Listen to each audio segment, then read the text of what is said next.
What's up, everybody? What's up, everybody? Um, Welcome to Card Collex. I'm Nathan, and today I'm going to be going over just some market news, a lot of market news, and some plays I'm making, some strategies I'm using. Going over Tiger Woods and the new HBO documentary that came out about him. What this means for his cards, if it means anything at all, good or bad. Doing an update on what I've learned about Starstock. I was kind of hesitant to get into it, and since talking about it last week, I've gotten more into it, learned more about it, and I've kind of got a strategy put together for how it ties into the other services that I use. I want to talk about. I also want to talk about baseball. Baseball cards are going up over across the board, but mainly just in like the top 5 big players right now. Across the board, baseball's going up, but especially in like Fernando Tatis Jr., Ronald Acuna, Juan Soto, Bo Bichette. There's like 5 guys that have just really spiked, and what do we make of that? I'm bullish on baseball for this year for sure. I think baseball's going to do really well. I'll go through some stuff I'm buying. I'll go through some stuff I'm buying in basketball. Of course, you can ask me any questions. That's what I'm here for, is to try to help out as much as I can.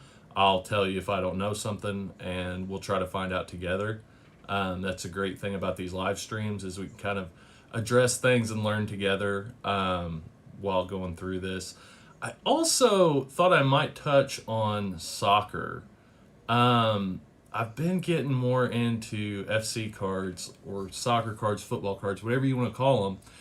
And I just think it really has a lot of potential with the population numbers. Now, historically, soccer was represented by stickers, but Panini has always been the brand. That's where Panini came from, is they printed soccer stickers.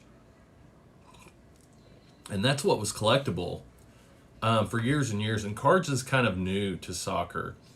But the same brands exist out there, the same Panini brands. And I just think they're super cheap right now. And we can look at some graphs on what they did whenever they kind of popped off, and kind of see what we think about that. But I'm looking forward to that for sure. The Crow's here. Hey, how are you, mate? Good to see you. Thanks for being here. Sorry I couldn't be here Sunday. Had some issues Sunday and had to reschedule it, but I appreciate you being here. Thanks. So let's get into this. Crow, ask me any questions you have. Just anything. Like, that's what I'm here for. So I know you had said you're kind of looking into some new things, and I want to help you, get you off on the right foot or anything. I appreciate that. I'm glad that my audience is understanding, because things come up, things happen, and so I hate that. I felt really bad about having to reschedule it, but such is life. So anyways, so Tiger Woods, the new HBO documentary on Tiger Woods came out Sunday. And I didn't know, I knew that it was supposed to be kind of a hit piece. It wasn't going to portray Tiger Woods in the best light. But it's kind of hard not to portray Tiger Woods in a good light. Like, he was such a dominant golfer for so many years, and just came out of the gate swinging when he was really young and did some amazing things. And in the hobby, this has kind of been something that people have looked forward to. So, for the last 6 months, people have known this documentary was coming out. They've known for longer than that, but known that this documentary was coming out. And there's been people buying Tiger Woods cards for a long time now. Now, in the last month, they've really took off. They've probably doubled, not quite doubled. It depends on what cards you look at. His upper deck rookie cards, he has rookie, quote unquote, rookie cards that are spread out over like a 5-year time period. So my favorite one is the 1998 Champions. I just think it's a really cool card. I'll show you that. This is the 1998 Champions of Golf, Tiger Woods card. This card, there's a regular version and a gold foil version. This card in a near mint 8 sells for around 300 right now, and there's about 2,500 in a near mint 8. As you get, like, there's way fewer 9s and hardly any 10s. There's like 2 10s, and the PSA 10s of this card go for a ridiculous amount of money. Like, I don't know exactly how much, but I know it's a lot. I can look, but that's one of my favorite cards. This card's probably went up 50% in the last month, and I really don't know what to make of that. You know, I knew it would go up, and I wish I had been buying a month, 2 months ago.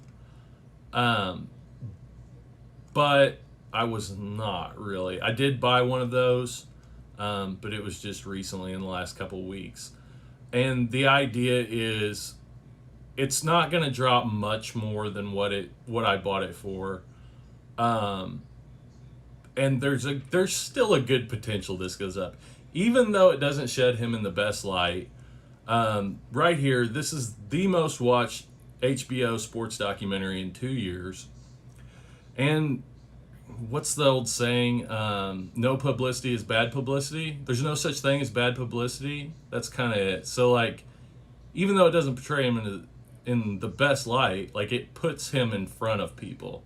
Puts him in front of people that are more people that are interested in sports cards right now. Yeah, he's a good long-term investment. I completely agree. His card, yeah, I think his cards are a good long-term investment. You know, he just had a real impact on golf.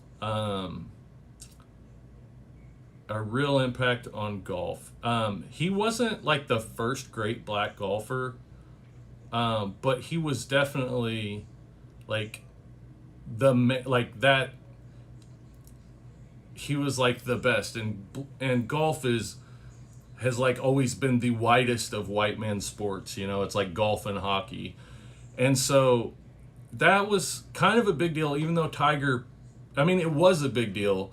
Tiger played it down like a long time, but I know it, from what I've heard, it goes into kind of what he experienced growing up as a person of color in golf, and you know what kind of the effect that had on him. But he didn't want that to define him, I don't think, is why he kind of deflected attention in the media from the color of his skin, which that's his choice, and I think, you know, that's to be respected.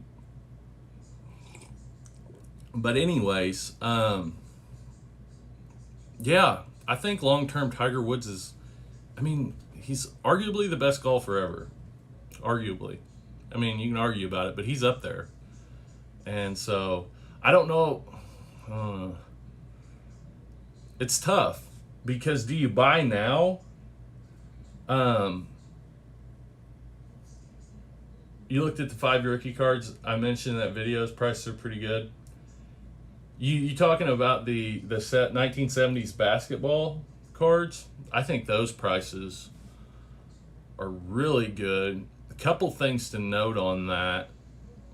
And, you know, definitely do your own research, but I think long term, like what me and you were talking about, those are great buys. You really you can't go wrong with like the Hall of Famers in any sport, really, long term.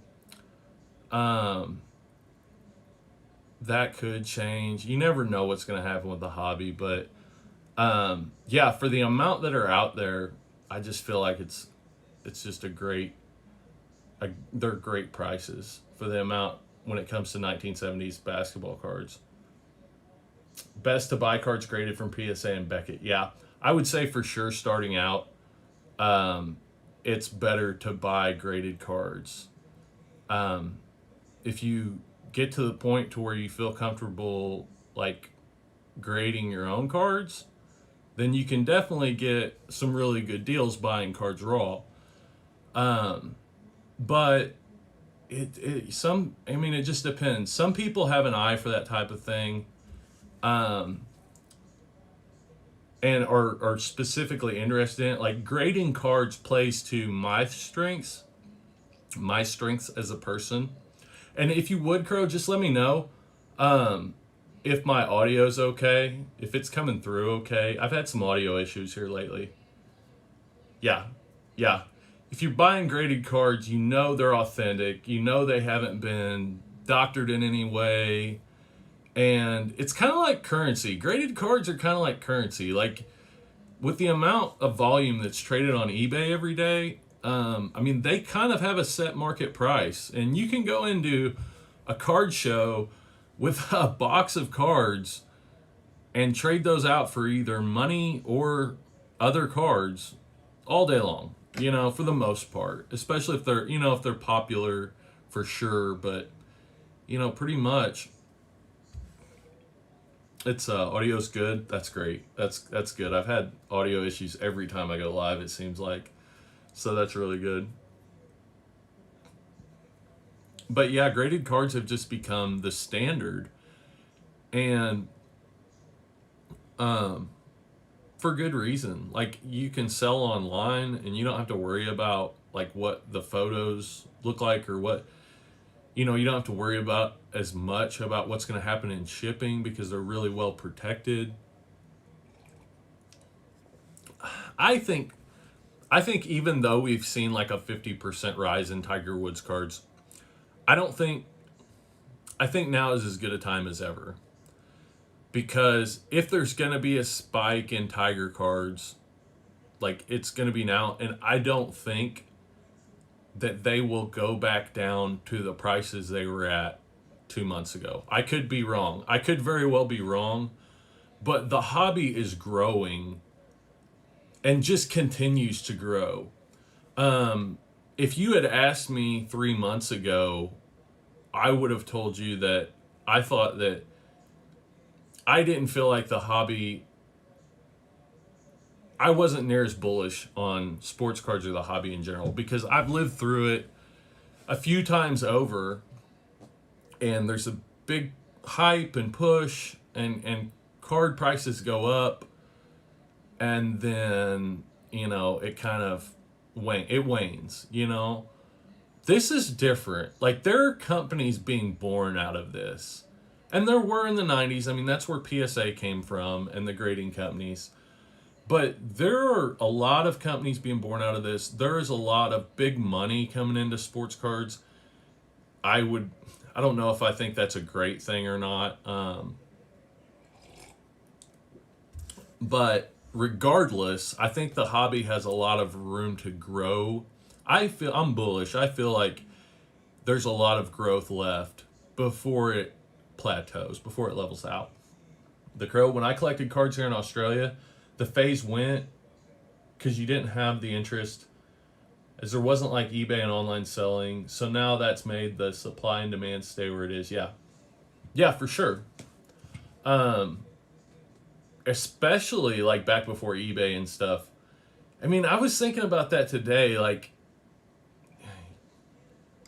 you had, like, back when I was younger in the 90s, you had the Beckett price guide. And that's kind of what you went off of. But you really didn't think much about what your cards were worth. Or at least I didn't. I don't feel like my friends did really. Like, it was more about who your favorite players were. And of course, that's kind of a young person's mentality. There was a lot of people picking up classic Hall of Famers and stuff because of the investment potential even 30 years ago and more. But there was a lot more people that were collecting either because they enjoyed the hobby of collecting. Like my dad enjoyed buying and opening baseball cards and sorting baseball cards, and he loved baseball, and we're huge Royals fans, and he could tell you about somebody in the Royals single A minor league team in wherever. I mean, he loved the sport, and he would buy his cards and he would open them and he would sort everything into sets, and he might have 5 sets of 1 year of 1988 Topps baseball. It was never and will never be worth anything, but that's what he loved, and there were a lot of people like that. It was much more of a collector's hobby back then. Now it's an investor's hobby. It's very much an investor's hobby. Back when Chris Webber and Anthony Hardaway came to the game, yeah, for sure. That's actually one of my plays. Is that I think the '90s basketball guys, the guys that started in the '90s, not just Michael Jordan, but Chris Webber, Anthony Hardaway. I don't know about Penny Hardaway. Like Penny Hardaway was an amazing player for about 5 years, and just injuries tore him up. So his body of work, like his awards and statistics and everything like that, just aren't what they need to be.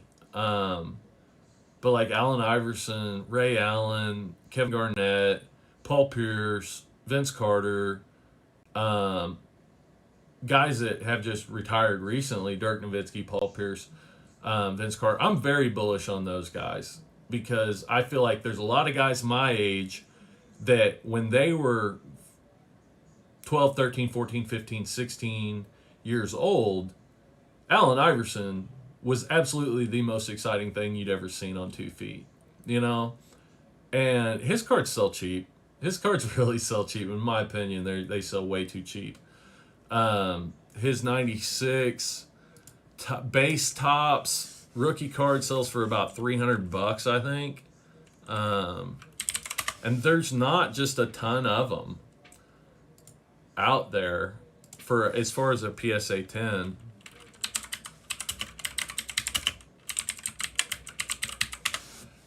And Crow, if you have any questions about the about like how I research or like any of the tools I use or anything like that, just ask. Like Scottie Pippen, Shaquille, Sean Kemp, James Worthy, rookie cards. Shaquille for sure. Shaq for sure. Sean Kemp was friggin' ridiculous. I saw a dunk that Sean Kemp's whenever just earlier on SportsCenter from when he was like his first couple years in the league, and it was just disgusting. Oh my gosh. Scotty's rookie card from 1988 is very collectible. Other than that, there was so much production in the 90s. So like Shaq cards are pretty cheap. Ungraded, now if you get a PSA 10 base Shaq card, rookie card, base Topps Shaq rookie card, then they're bringing pretty good money. But they just printed so many. But then once you get into the like later 90s, there's some inserts that are, especially in a PSA 10, are really good money. But now you got to look at how these guys are going to hold up. So like I would focus on the 10 best players from that decade. Is who I would focus on. The guys that are going to be in talks of top 25, top 30 best players ever, Ray Allen just barely sneaks into that category. Allen Iverson's in there. Tim Duncan's definitely in there. Tim Duncan, like as good as he was in as many awards and everything that he racked up, it's just silly because he was just quiet and he didn't develop a huge fan base. I think over time, Tim Duncan's cards will see more appreciation, but it might take a long time. not that they won't see like some, like not that they won't see a decent amount now, but like his body of work as a basketball player is just simply not respected in the card collecting hobby. Sean Sickest Dunker, yeah, dude, I I had forgot. Yeah, Shaq rookies aren't that expensive now. There's three main cards that people look at. So there's the base Topps card, then there's the Topps Gold, which was just the same as the base Topps card, but it had like the gold foil embossed at the bottom. And then there's the Shaq Beam Team insert, which was a Stadium Club insert, and it was only in Stadium Club. I think it was only in Stadium Club members only sets. That is a very, in a PSA 10, that goes for a lot of money. That card goes for a lot of money, but it's pretty rare, and it's hard to get. And those sets, I think, go for pretty big money right now. 1992 Stadium Club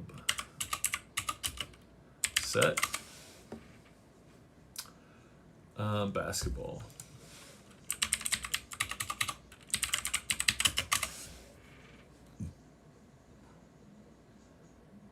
So members only series 1 and 2 sets. This is the set that comes with the Beam Team inserts. And I don't know if this it looks like this has been opened.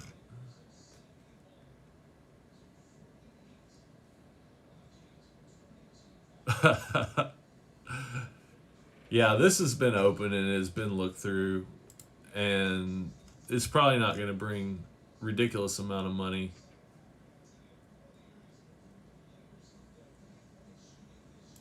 What is this? Certificate of author.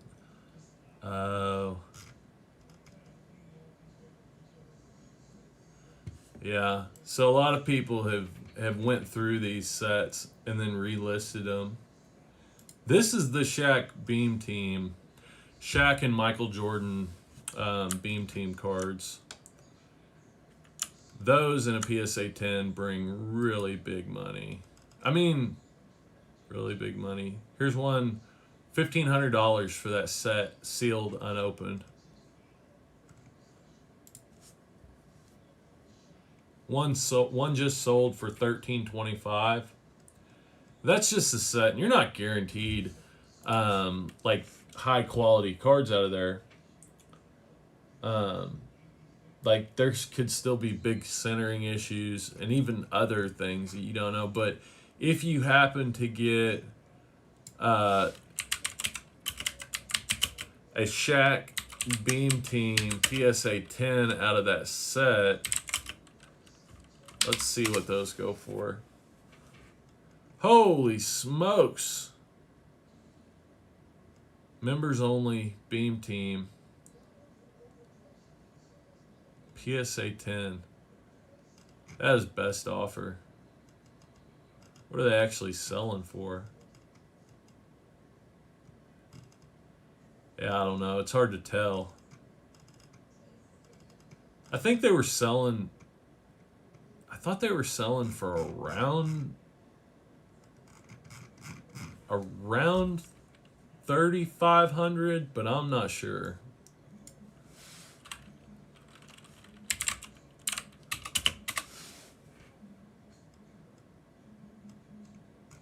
I would say that's about right. If the raw cards are selling for $250 to $300, and a 9 is selling for $8, so I'd say they're $2,500 to $3,500 right now. It's just pretty good money. Those sets a year ago were selling for, I don't even know, not much. Nothing like now. I first watched Luka Doncic play for the other day, and has seen his cards are crazy prices. He's a sick player. He's definitely a sick player. He's got the potential of being one of the best of all time.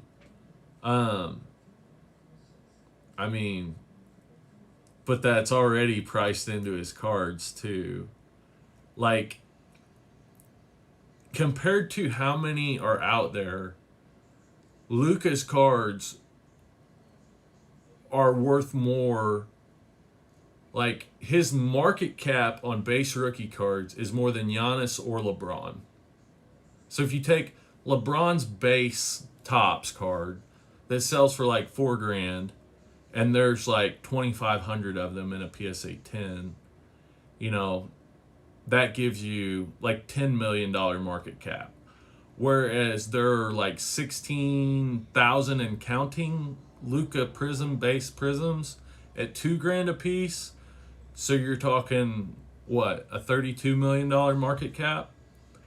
And Giannis, those sell for about 3,500, but there's like, again, like 2,500 of them. So that's not even. So that's 17. That's like not even 9 million. So it's just, I mean, it's hype, but I feel like him being the best player of all time is already built into the price of his rookie cards. So I mean, that's the way I feel. I think Luka's an amazing player, but yeah, his cards are just, they're overpriced in my opinion. I mean, that pricing is built into it. His cards have a top 5 player of all time, MVPs, and like NBA championships built into their pricing. I'm gonna just stick to buying single graded cards. Can't go wrong, I think. Yeah, I mean, I don't think I don't think you can really go too wrong. Um, Depends. Like, the more the more modern of a cards you're buying, the more risk is involved in it. So you take guys like, um, you know, Allen Iverson, or even Sean Kemp. Like, Sean Kemp's not the most collectible player, but his cards have a value, right? And that value is probably not going to go down. There's a very low chance that value will go down. There's probably a better chance it'll go up than it'll go down. Whereas, I mean, look at like Klay Thompson. I mean, Klay Thompson, by the time he steps on the court, he'll have been gone like a full two seasons. You know, what does that do? You know, that it's just, I don't know what exactly it's done to his cards, because there's been no point for me to look. I just worry when I'm buying a rookie card that I'm getting a good deal, so I can contact you to get that info if it is a good deal. Right on. Well, I mean, I talk about on here like a lot about what I think some good deals are, so I'm getting ready to make probably a top 5 rookie cards for baseball that I'm buying, and probably go into like the guys that I'm buying right now in basketball.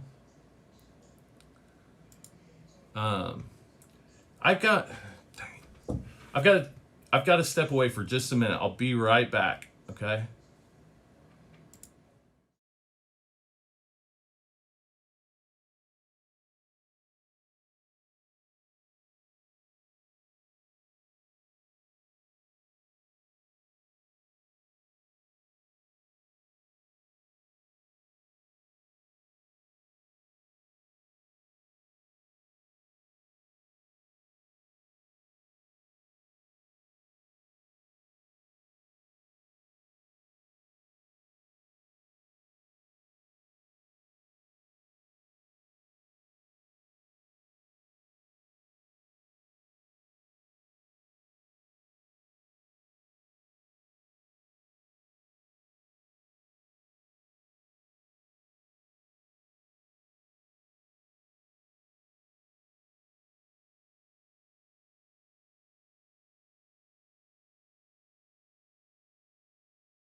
All right, I'm back. So, anyways, yeah, I was gonna get into some of the guys that I'm buying right now. So, and don't get the impression that I think these are just great players necessarily, but I just got some really good. I mean, I felt like were really good deals. Here's a this is Taco Fall Mosaic base, NBA debut, but silver. It was $5, and I'm like, a silver for $5, and is Taco Fall good? I don't know. He had 3 blocks the other day. I mean, he's 7'5", and he's developed a lot athletically over the last couple of years, but is he good? No. Like, numbers he's putting up are definitely not good. It was just really cheap. So I bought a few of his. Like, here's a select silver. I bought a his for $10. I mean, he's getting more minutes right now just because the Celtics are COVID-ridden or whatever. Brandon Clark. I do think Brandon Clark has the potential to play a lot better to have a lot better numbers than what he's showing right now. His percentages last year were really good. I felt like his cards were cheap, and that's the whole thing. Like, it doesn't have to be the best player out there. It's just for the price that they're going for, right? So his Prism rookie was $10. I picked up 5 of those. I picked up his select courtside, and if you know anything about courtside, they're rare. And if anybody gets any attention at all, those can go up big time. I mean, courtsides go for a lot of money. It was $38. It's like a courtside for $38 for a guy that averaged 12.5 points in his rookie season, shooting good numbers, like good percentages, really good percentages, and is getting more minutes right now. His percentages aren't near as good this year, but I feel like that's an opportunity, really. Like, he has the potential to shoot a lot better than what he is. So there's the potential, for him to have some big games, So, because he's getting more minutes. I think it would help if Ja Morant was back with the Grizzlies, to have a little better, somebody that was passing the ball a little better in there. But either way, like, that's the only courtside on ComC right now. Brandon Clark courtside, and I own it for what that's worth. Keldon Johnson, Darius Garland, DeAndre Hunter. I was on DeAndre Hunter pretty early, and I was on Keldon Johnson pretty early. So I'm just kind of waiting to see what happens there. Worst case scenario, I'll, just probably get my money back, maybe lose a little bit, but I think there's a lot of potential there. It's the best thing about ComC is, like, it's quick. You can buy quick. You can, for the most part, sell quick if you're priced right. You can wake up. Somebody has a big game, you can wake up the next morning and some, like, people will have come in and bought up just everything. Not that happens very often, but it does happen. I love ComC. So when you're shopping on ComC, so I wanted to get into this because I've been learning more about Starstock, and it has its place, I feel like, but that place is limited in my opinion. Like, in my strategy, so Starstock, you send them your cards, it costs you nothing to get them into their system. But they only take certain cards, only rookie cards of active players, of premium brands. But they're, from what I can tell, they're fairly tough on grading. So a Starstock A will go for a lot more than just what you can get on eBay or what you can get for a base card on ComC. But a Starstock B goes for less than what you can get on eBay. So they're fairly tough on their grading, but people are kind of counting on them to be good at grading because you don't get a physical picture like on ComC. You get a physical picture of every card. Like, they take a scan of every single card. Like this card right here, this Taco Fall NBA Debut Silver, that's the exact card. Like, that is the card that I bought, right? That on Starstock, they don't have that. So with that in mind, like, I'm going to shows, I'm going to card shops, I'm buying cards or buying from individuals. I'm taking those cards and I'm looking at them, I'm saying, what can I send to grading? And okay, so that's one section. Okay, this is going to PSA to get graded. All right, and then the next question is, of these, what can I send to Starstock? You know, what's going to grade? What do I feel like is going to grade out at a 9 or better? Because that's about what they're grading at, it looks to me like.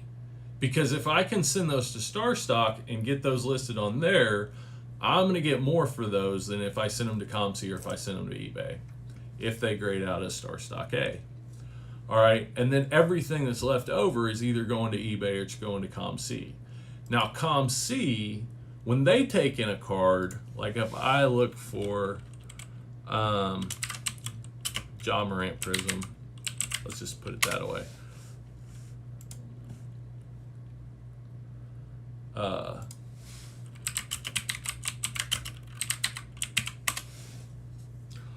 So Ja Morant Prism, there will be like the card, the regular description of the card, and then they'll have a listing that says noted in parentheses, and then for a lot of cards they'll have listings for different grades, like X mint to near mint, right? So the regular, I don't know why this is doing this, it does it sometimes. So here's noted. Noted means there's an issue with the card, like it's got a dinged corner or it has a surface scratch or whatever, and you have to pay a little more for them to even list your card with a notation. It's like, I don't know, maybe 50 cents. I don't know how much it is. It's a little bit more. ComC does charge you to put your cards in their database, but you know, they assign them somewhat of a grade and they take scans of them. It's a pretty good deal. Starstock charges you if you try to have cards shipped out of there. So that's the difference there. But Starstock's fees are cheaper. They don't charge you anything to transfer money out. Whereas ComC will charge you like 10% to transfer money out of your account. So noted is like a physical imperfection that needs to be noted. X mint or like X to near mint, like right here, X to near mint would be a card that is a lower condition, like EX, which is like EX is a 5, PSA 5, and near mint's a 7. So a 5 to a 7. But if there's not anything noted, if it's just like the regular description, that means they're saying it's an 8 or better, right? So you do kind of get a grade there. So that said, I get my cards in from eBay or from a show or from an individual or from a shop or wherever I pick them up at. And these cards that are specific rookie cards of premium brands that I can send to Starstock and that are in a really good grade, then I'm sending those to Starstock. Everything else that's not grade worthy, that's in like that 8 or better range, then I'm sending those to ComC or putting them up on eBay. One or the other. I feel like I'd probably send them to ComC unless I'm going to put them into lots, like of 2 or 3 or 4 or something like that. Then for sure, then I would put them on eBay because you can't do that on ComC, I don't think. So that's kind of my strategy.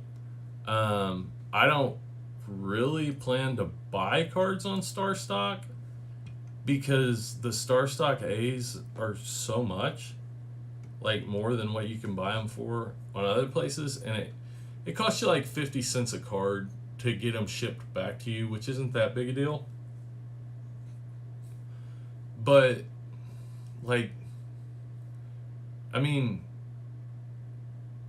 you take a chance with eBay, but, you know, you don't have to buy from somebody if they don't have a good photo. You don't have to, you know, you don't have to buy a card if you think it has a condition issue. There's plenty of volume going through eBay that you can be plenty picky. So anyways, that's kind of my feeling about it. Like, I'll send cards to them to sell, but I'm probably not going to do a lot of buying on there. They do have sealed wax. That's pretty cool, because I think sealed wax is a pretty good investment right now. I don't know how I haven't looked enough to tell how their prices compare to like buying on eBay or whatever, but looks pretty reasonable. Like, there's a Mosaic football hanger box for $55, last sold for $49. There's a 2020 Prism Blaster, last sold for $78. So that looks pretty well in line. 2019 Topps update. Baseball. Interesting.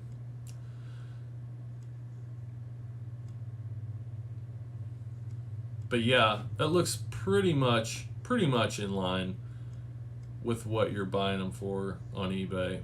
I don't know for sure, but I think it's a good idea because you don't have to hold them, and you don't have the temptation sitting around of opening them. Like, sealed wax is a good investment, except for if it's sitting around here, I'm probably going to open it.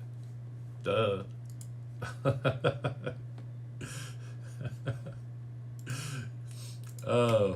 So anyways, that's kind of my take on that.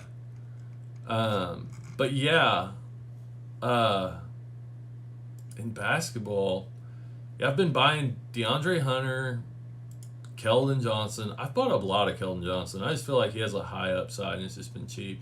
I kind of feel the same way about Brandon Clark. Like, he hasn't had any really big games this year, but I think he will. And his stuff's just, it's again, like, it's not about who the best player is. It's about who's the best player compared to what I can buy him for.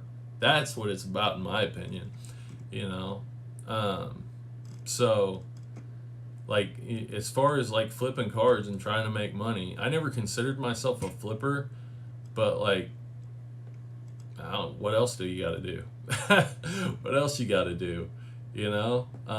And, you know, with this market right now, where one game can double the price of somebody's card, especially when you're talking about the younger guys, like, might as well play the game. It's fun. It is fun. That's for sure. I got these Keldon Johnson Select Concourse rookies for like $7 a piece. But I was able to get in pretty good on them. Picked up a couple premier level Brandon Ingram base rookies for $22 a piece. I've got some Vladimir Guerrero Heritage High Number rookies, which are cheap. They're only selling for like $3 a piece right now, which is maybe like a good opportunity. I don't know. Vladimir Guerrero has a ton of potential, and he was in my last video because of how much potential he has. But his prices are significantly more right now than they were when I made that video, right? So when I made that video, he was cheap, and I was sitting there looking at his flagship rookie card, which is like the no name or no number card. Like, it doesn't have a number on the back of it because it was put in late into 2019 Series 2, I think. Top Series 2 2019. So I was looking at a PSA 10 of that card at a shop for $40. I don't know why I didn't buy it, but I didn't buy it. And a week later, it came out that he lost 35 pounds in the offseason. It shows him all buff and shit. Now that card's like $160, $180. And that was a month ago. Maybe a little over a month ago. It might have been 2 months ago. But it wasn't that long ago. Kicking myself a little bit for that, but not really. Like, I do think Vladdy has a ton of potential, but like he has to actually show it on the field, and so far he has not done that in his career. He has not put up any real numbers to speak of outside of the home run derby. I think he can. I definitely think he can, and that's why I put him in that video, but he has not yet. But baseball cards are going crazy. There's a lot of guys that I wouldn't normally be looking at that I am right now. But for sure, there's a lot of guys that I think are worth looking at. Jose Abreu's one of them. Jose Abreu's older. I got some Yordan Alvarez here, just some base cards. I found a seller that looked like they had really good condition cards, and they stated that they don't go through the cards looking at grades or anything like that. They have no intention of grading the cards. They buy big lots or buy out card shops or collections or whatever, and they just list them and sell them. And that looks to be the case. So I bought a Trae Young Hoops rookie, some Jordans, a Tatis Stadium Club. They just look like they're in really good condition. Also bought some soccer, little Kevin De Bruyne, who I'm pretty excited about.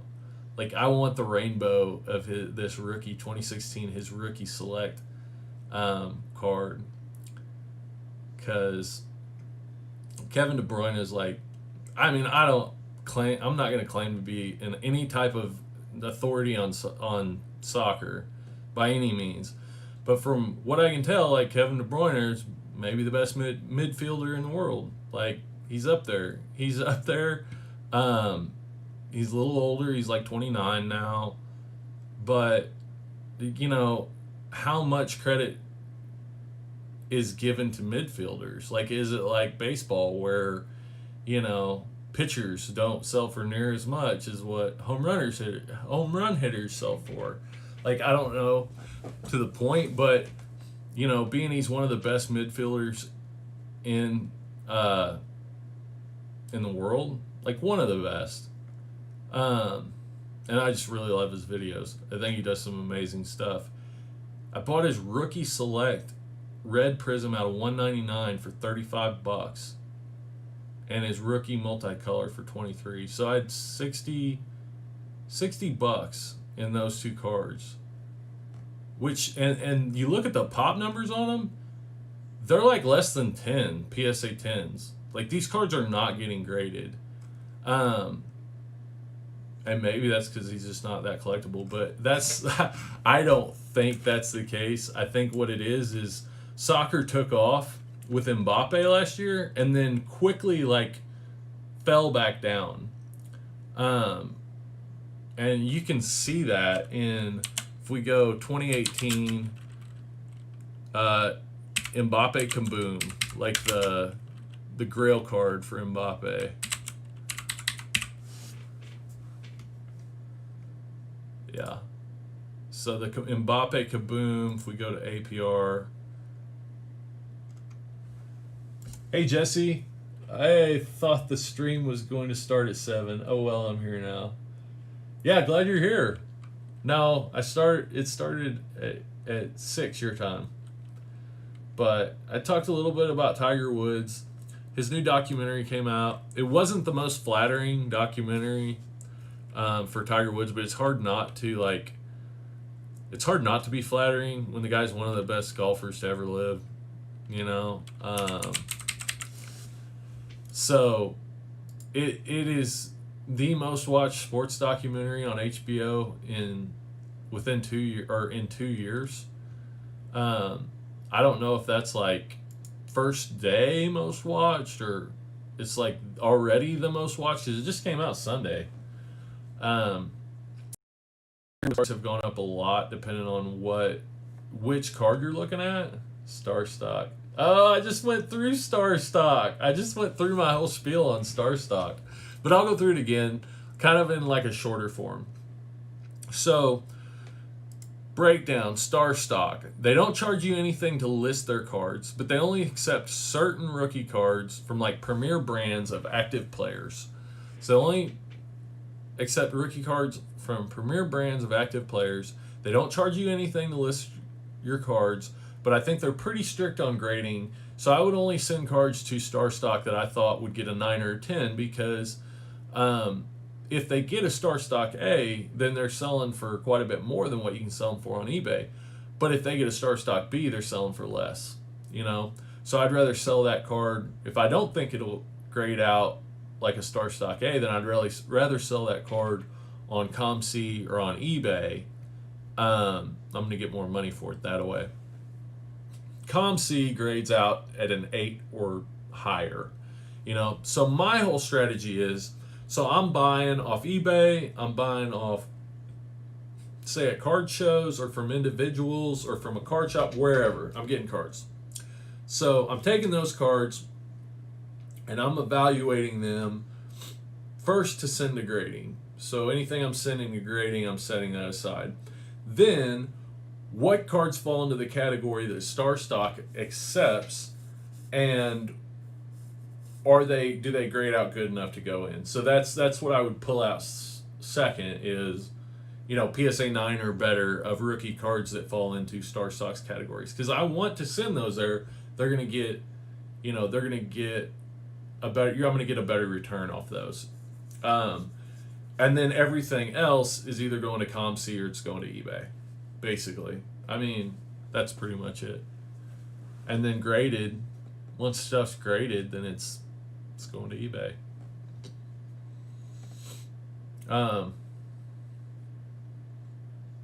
So that's kind of my thing on Starstock. Like, I'll use it to send cards in because it doesn't cost you anything to list, for them to list your cards.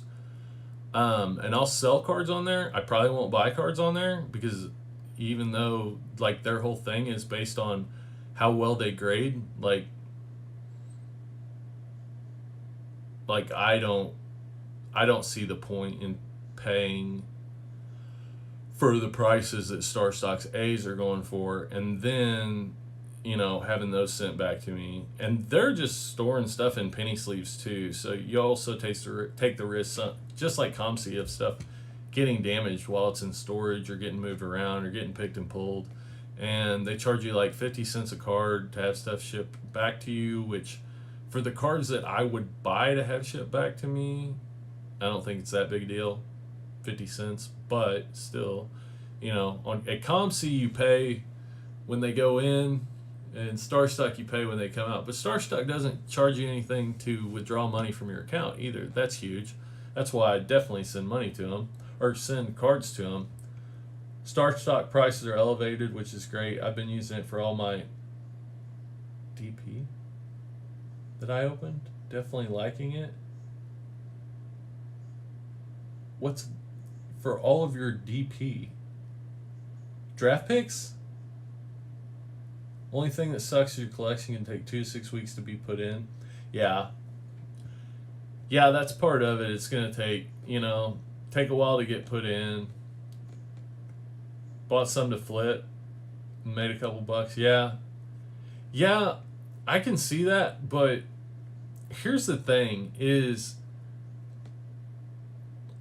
like, I would rather do that on ComC. I would rather buy cards to flip on ComC. That's just how I'll put it. You got a lot more selection, and there's more volume there. There's not as many people trading on Starstock.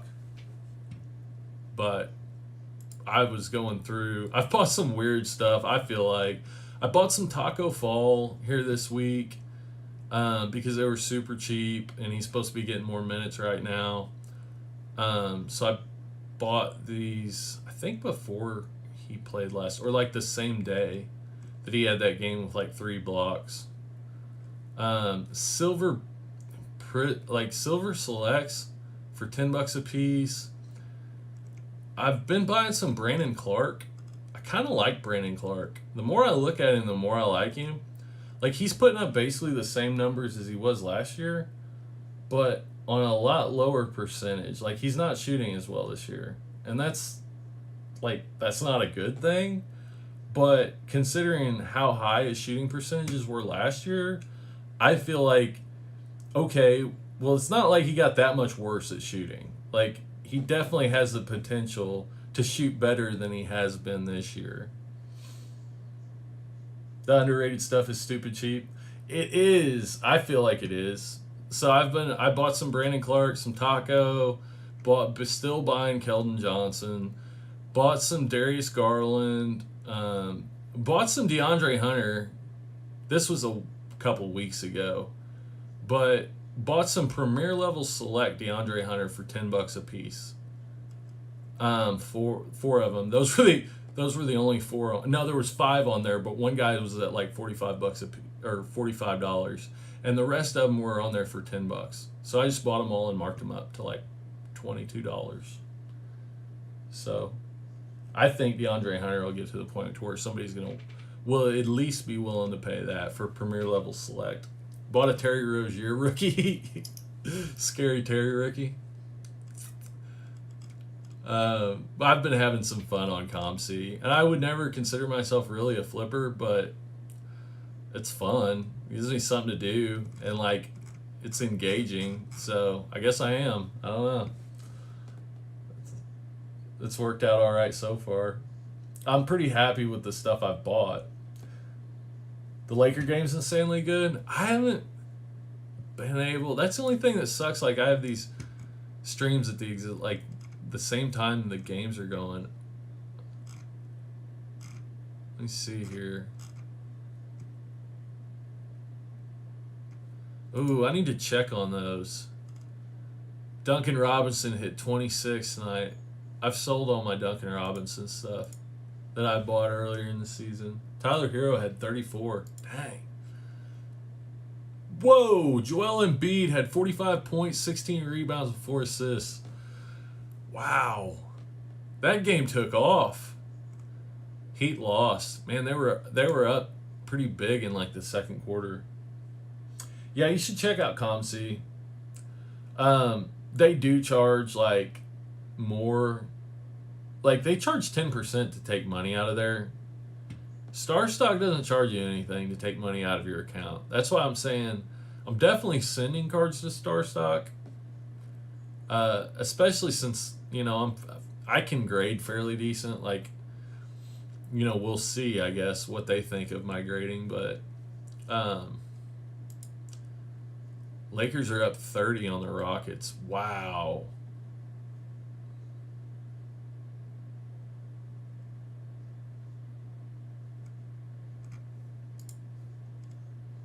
Christian Wood's taken off. I was on him a while back. He doesn't have any rookie cards. Like, no decent rookie cards. Like, he wasn't expected to really be in the NBA. Him and Chris Boucher with the Raptors. Both of those guys. Like, they have some autos, I think. Like, some Contenders autos or something like that. But they don't really have any rookie cards. Regular rookie cards. Yeah, I need to check on this stuff. Cavaliers, Colin Sexton and Darius Garland are out. Yeah, but back to what you were saying, like, stuff's stupid cheap right now. Yeah, the underrated stuff is stupid cheap. It's like people have gotten lazy. Okay, so like the season started and there was like, it was pretty hot for the first couple weeks of the season. And now,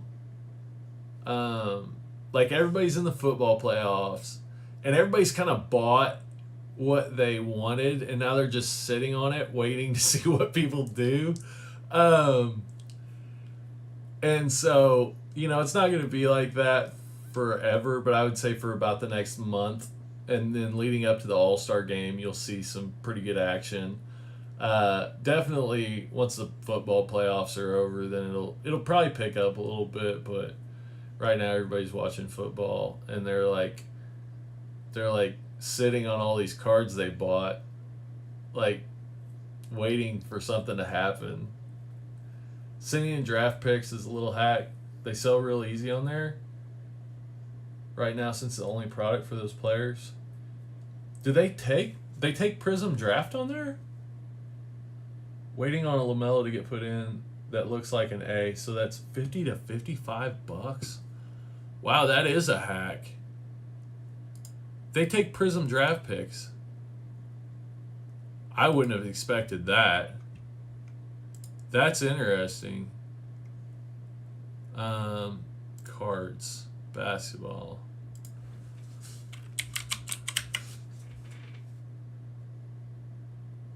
They do. Dude. What? Cole Anthony's tearing it up. That's crazy.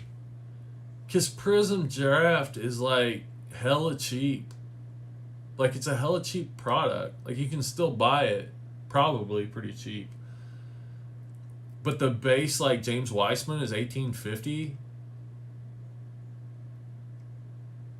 Huh. I figured the Tyrese Halliburton would be more than that. Wow.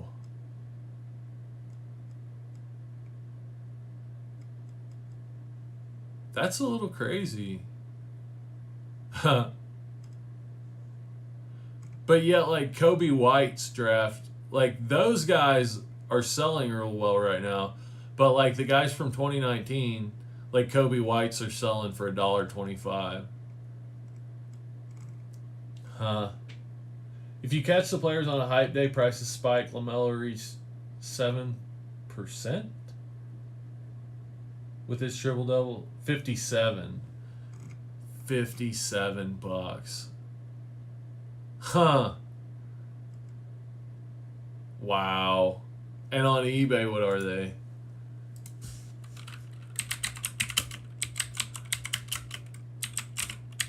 I'm still not sold on LaMelo Ball. I'm not saying he's not putting up good numbers or having a good game or having good games.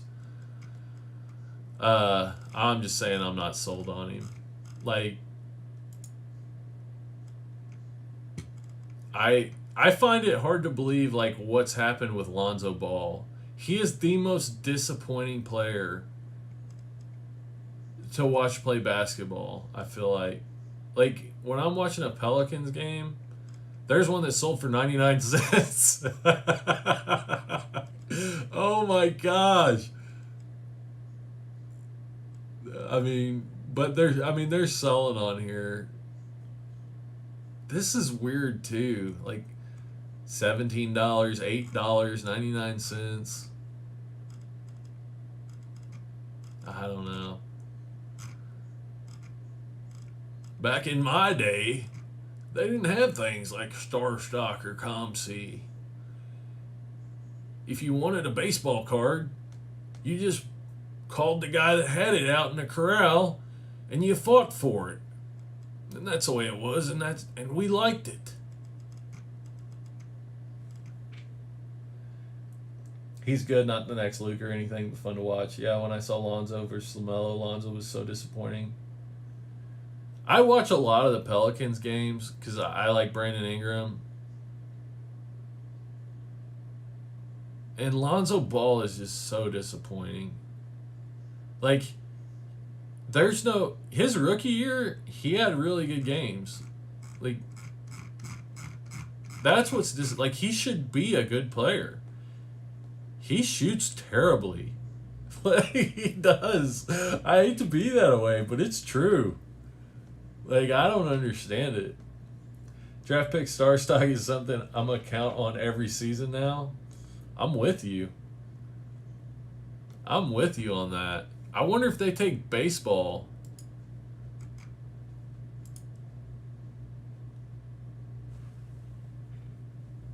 If they take Prism Draft for baseball, I don't think they do. They're really strict on what they take for baseball. No.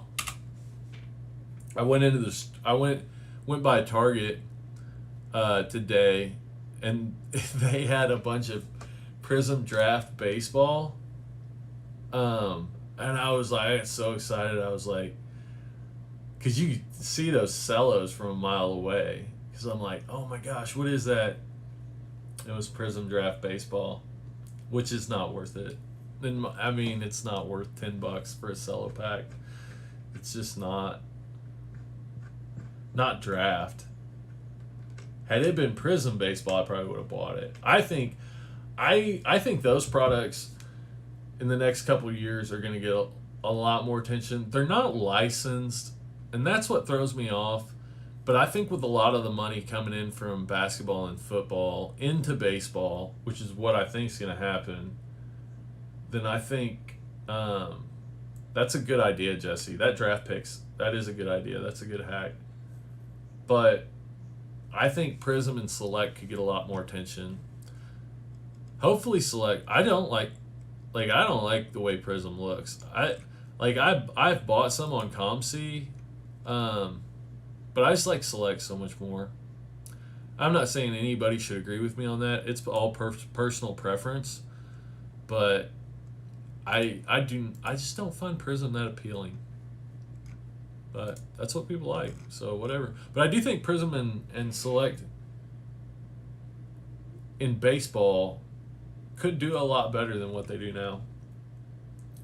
It was already late in the season, so I didn't want to open draft picks, but my brother told me about this, and I've seen the results. Yeah, for sure. Some Prism years are not bad, but I like Select more too. Yeah, some Prism years are better than others. Like, actually, this year's I thought was probably better. I don't really like 2018's design because it's like slanted, and it just, I don't know, like it tilts me a little bit, but that's me. This one, like this year's, is more like what do you like? What's the word for it? Where it's like the same on one side as it is on the other. Whatever it is, like it's like that. I'm so dumb right now. But anyways, yeah, I like Select more. Baseball's been going crazy. So this is, let me see here. Yeah, I bought those, but oh, that's on my other account. Eloy Jimenez. I've been buying Eloy Jimenez. I've been looking more at like Lourdes Gurriel. Lourdes Gurriel has not had, like, last season was his best season. He was pretty hyped when he came out and got drafted. He's 27 now, and he really doesn't have anything to speak of, but he's been injured like every season except for last season. Playing through injuries, and I don't know. It's some of those things where you take a chance. Like, as cheap as his stuff is, like, he would have to have a big season. And I don't think he's a great hitter. But he has hit well, if that makes sense. Like, I don't know if that makes sense. But anyways, his stuff's so cheap. Him, Jose Abreu, that Dominic Smith. I like the 2018 Concourse and Premier Level cards more than the other designs. I think so too. Yeah, I know what you're saying. I like that year too, because that's the Colin Sexton rookie year. A lot of people would call that the Luka Doncic rookie year.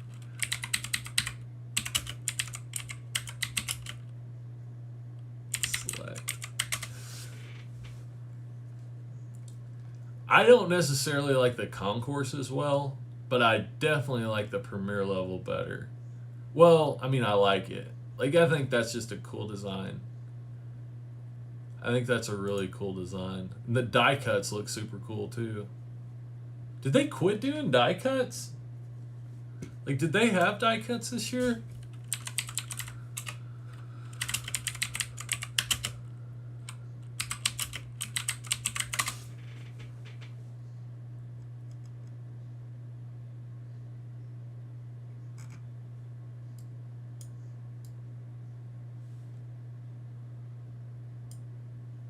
This man, he just erased him from. This man hates Luka so much he just erased him from history. That is not true. That is not true at all. I don't hate him at all. I think he's a great player. I just hate his 2018 Prism rookie card. That's all. I do. It's an abomination to the hobby. It really is. It's such a disgusting thing.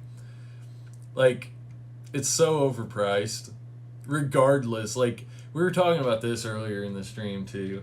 Like, that card has MVPs and a top 5 player of all time and multiple NBA championships priced into it. In order for it to be worth what it sells for right now, all of those things have to become true. Like, all of that stuff is priced in. So if he doesn't start attaining those things, the MVPs, the NBA championships, that type of thing, within the next couple years, oh, watch out. Watch out.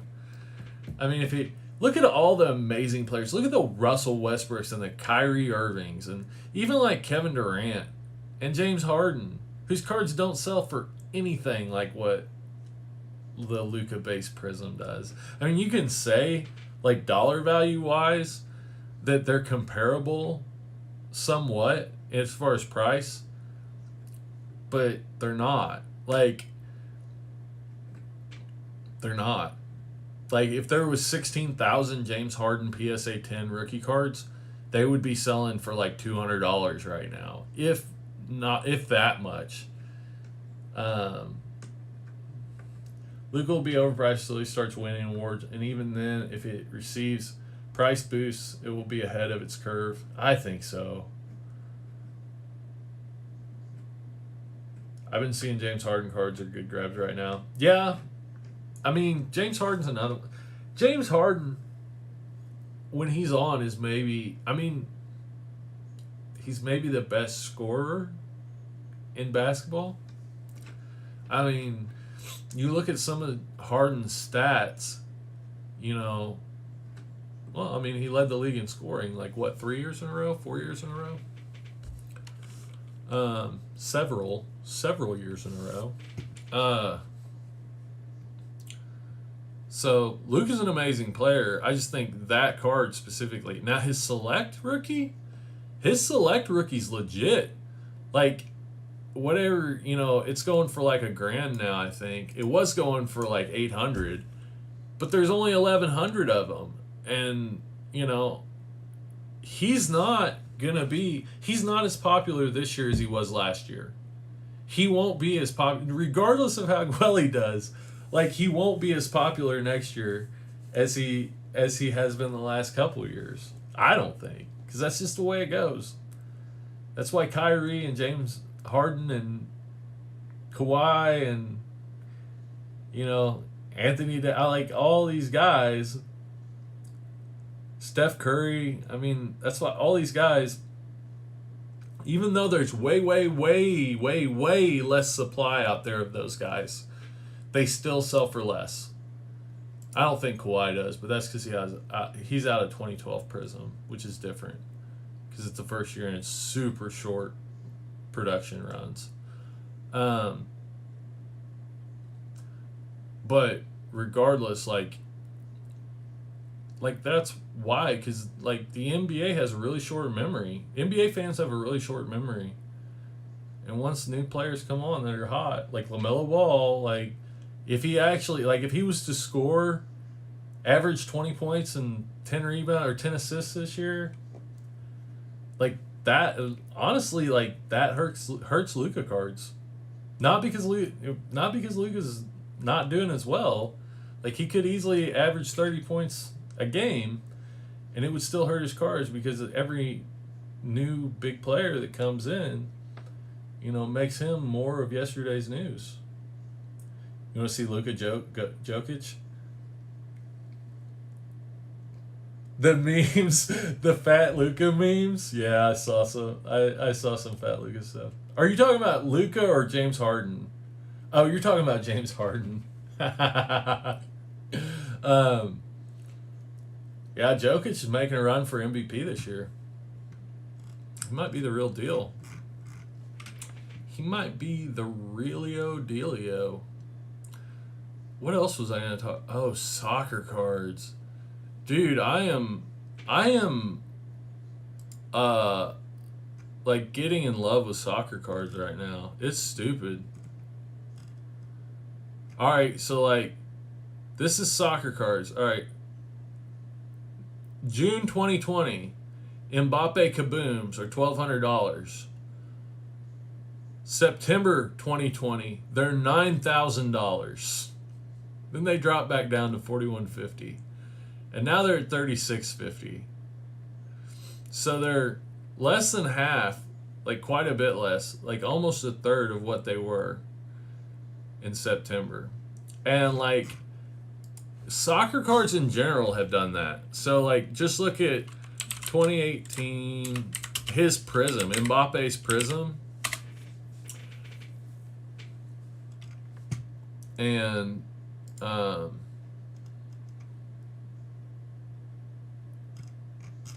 what the hell?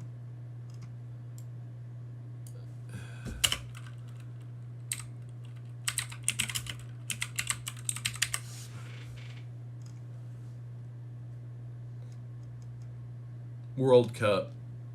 Yep, number 80. So let's look at his. This is his Prism rookie, Mbappe.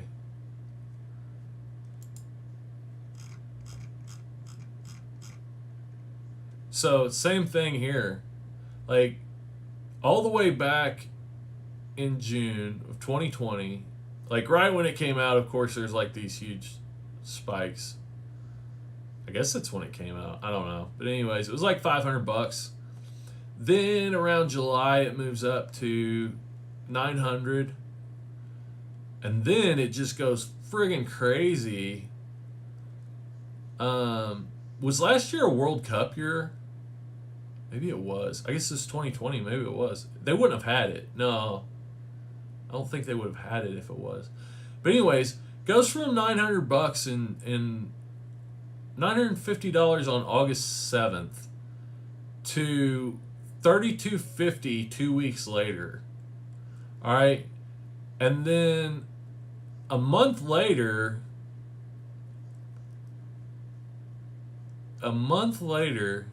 it's back down to $1,000. Right? And right now you can pick them up for, I don't know right now. Like I think they're back up to 900. But they were down to like $500-$600. And the reason, okay, so that's why. All right, let me show you something here.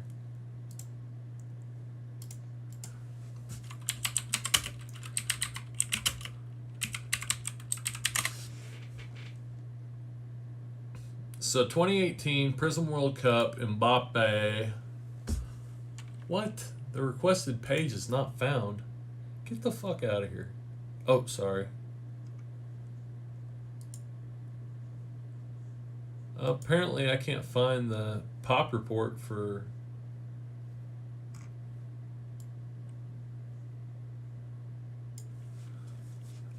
Hold on a second.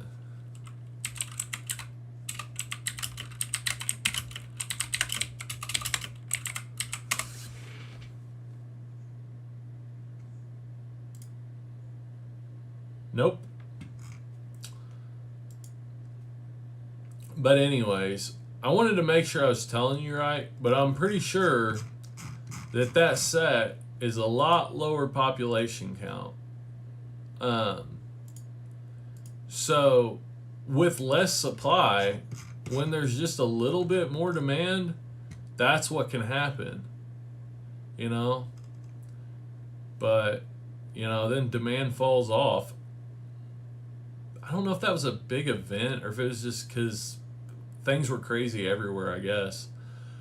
But I think the overall trend in sports cards is going to go up, and that soccer can take advantage of that, especially the stuff that's getting printed now, because I think they'll start printing more of it. And this stuff that maybe there's not as much out there has a lot better opportunity. So yeah, you can buy. Oh, that's a PSA 9. Get out of here. Let me see what. Maybe they've gone up that much. 18.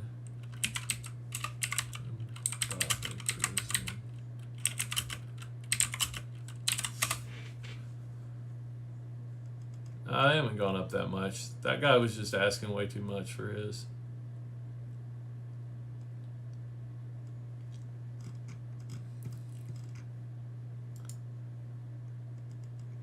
So yeah, they're going for about 900 right now.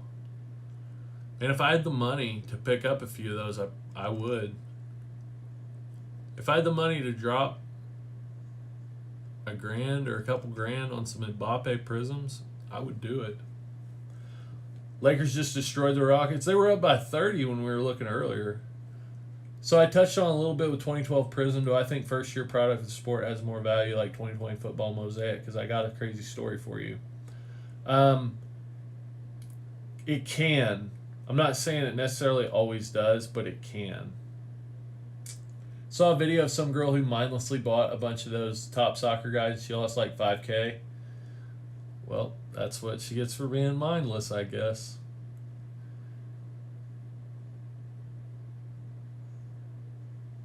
I don't get how people can do buy it nows for like X number of the price. Like 5 times the price. I don't know, except for like some people have more money and like don't care. Like it's a status symbol thing.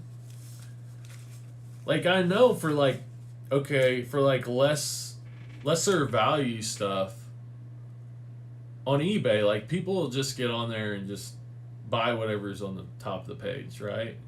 So like you see that a lot with like unopened wax. So you'll go on there and look at like if you go on there and look at like 2020 Prism, like the first couple listings will be way overpriced compared to what it's selling for. But those people are selling those because people get on there and they just buy whatever's at the top of the list. And so that extrapolated even more. Like, I guess if you've got $100,000 cash just sitting around that you can just spend on whatever. I mean, I guess if you're just, like, money's not a thing, then yeah, you just get on and just buy whatever. Like, if it doesn't mean anything to you, like, if you don't value that amount of money, you know, it's kind of like, you know, if you go to Walmart and you buy something for $5, you don't really think about it, like whether that's a good deal or not. You just buy it. Like for some people, that's just 5,000. Like that's $5 to them, I guess. So regarding 2020 Mosaic football, my brother had a PSA 10 Mahomes MVP silver for $830. How?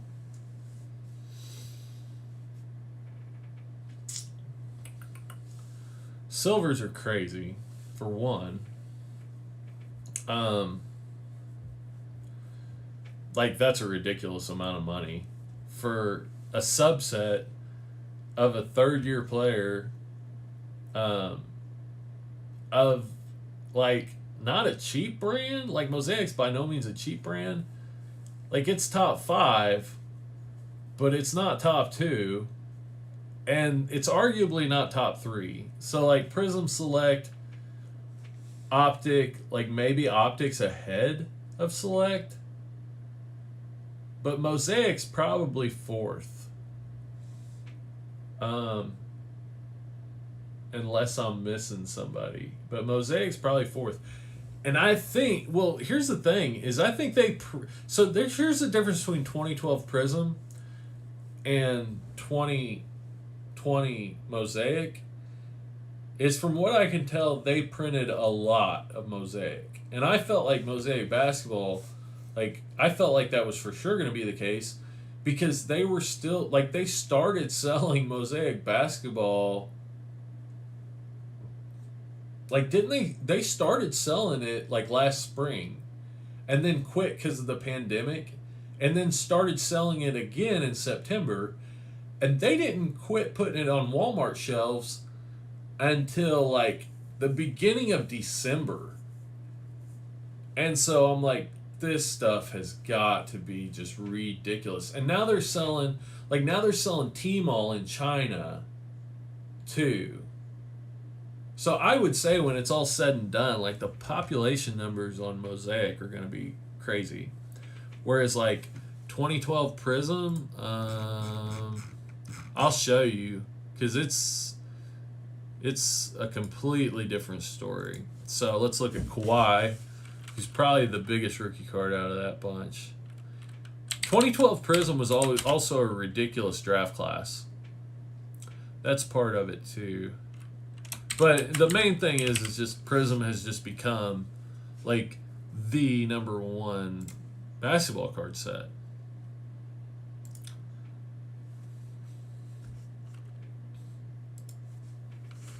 But, I mean, I say the main thing. I mean, I feel like, as an old school boomer, like, I feel like the main thing is they just didn't hardly print any of it.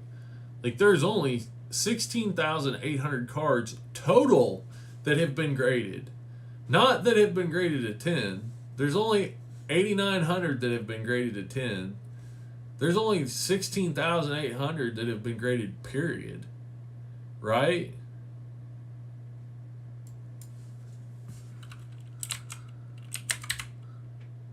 I think that's how you spell Kawhi. Why?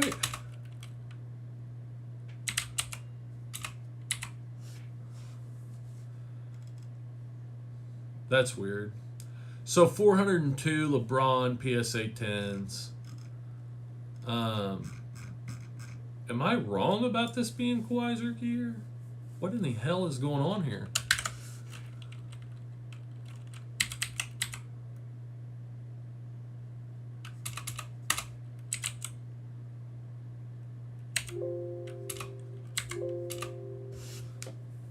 Maybe 20. I thought. Am I spelling it wrong? How do you spell Kawhi Leonard?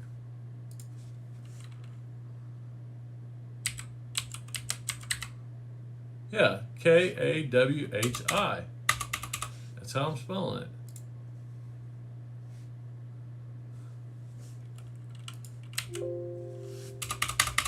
What in the absolute hell? This is annoying me. Well, anyways, as you can tell, there is way less 2012 Prism. So if there is demand for that product, then people are going to have to pay a lot of money. Oh, wait. Maybe it's because I'm on the wrong page. I can... 2012...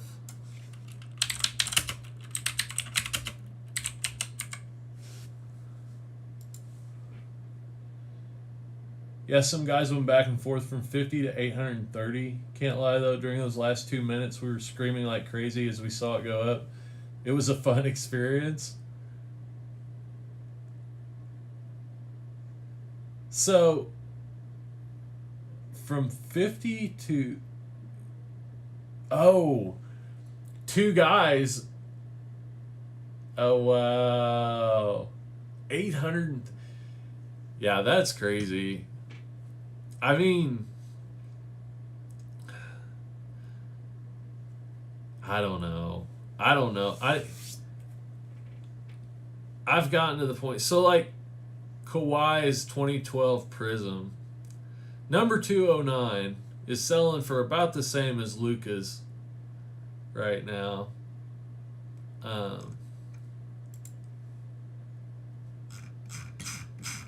Let's see how many there are. Kawhi base prisms, 1,000. I mean, for what it's worth, just left me in awe and confused. I would be in awe as well. Like, I mean, I would think to grade that card, but I mean, it's not even like the base card of Patrick Mahomes. Like, it's the MVP card. Like, I would grade that card expecting it to fetch like $50 to $100, and it goes for $830. Well, a lot of the 2020. What do you mean by low pop? Because it's low pop because none of it's come back from PSA yet, right? Like some of it has, like the stuff that people have paid like $75, $100 a card to get it back in time, but it's not low pop. Like nothing right. Select right now might be low pop, but it's not going to end up being a low population. And the big reason I say that is because I see it with like ComC and Starstock, right? Like, I'd rather have an MVP than a base. Really, that's interesting. I mean, normally those subsets or whatever would be lower value, but I understand what you mean. Like I think like it's a better looking card. I think so. Like James Harden's MVP card from this year is pretty sweet, I think. So let's look at Mahomes. No, let's look at Herbert.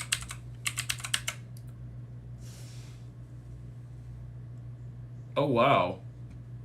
There's only 7 Herbert Mosaic.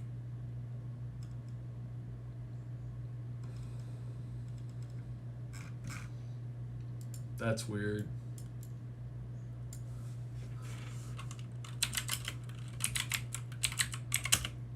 I mean, maybe the football stuff is a lot lower population. I don't know.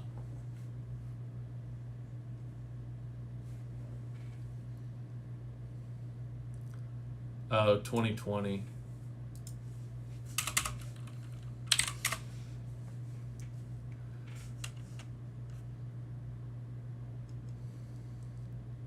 So the base Justin Herbert on ComC Mosaic,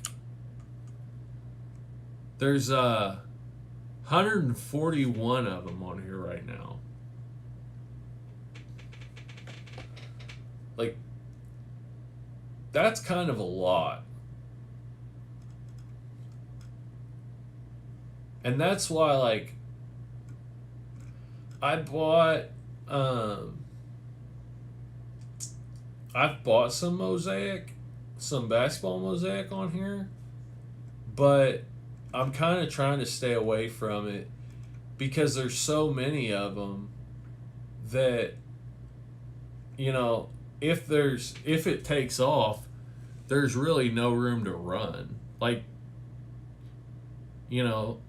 somebody, if you got a card and it's selling for $5 right now and somebody has, a huge week or a huge month, like there's still 50 cards that are within $5 and $15.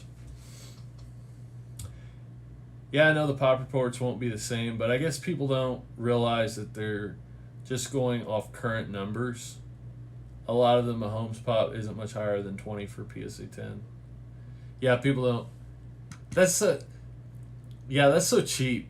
Like, people put like pop 5 or pop 10 on their eBay listings. And maybe they don't know any better, but I think most of the time they do. Like, they're trying to trick somebody. Like, it's wrong. Like, it's wrong. For inserts, I don't know about all those reactive orange parallels, but insert pops are less than 20. Yeah, I'm sure they are. You mean inserts? What do you mean by inserts? You mean like MVP, like subsets? Um,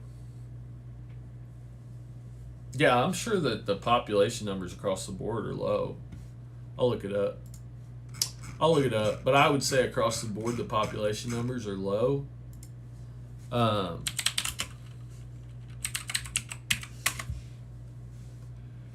just because like it just came out December 3rd. Oh wait, Mosaic.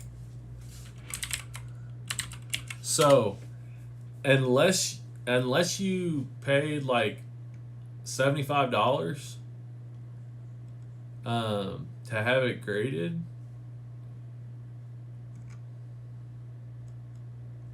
football. Why is Mosaic not on here? Am I Panini 2020? No, is it 29 2020?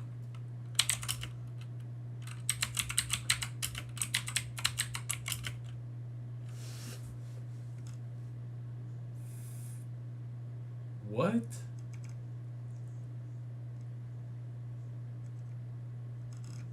It's not showing Mosaic on PSA.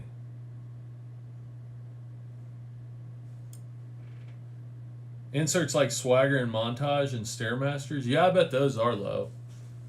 I bet those are low. They should be because they're they're inserts. Like they're rare.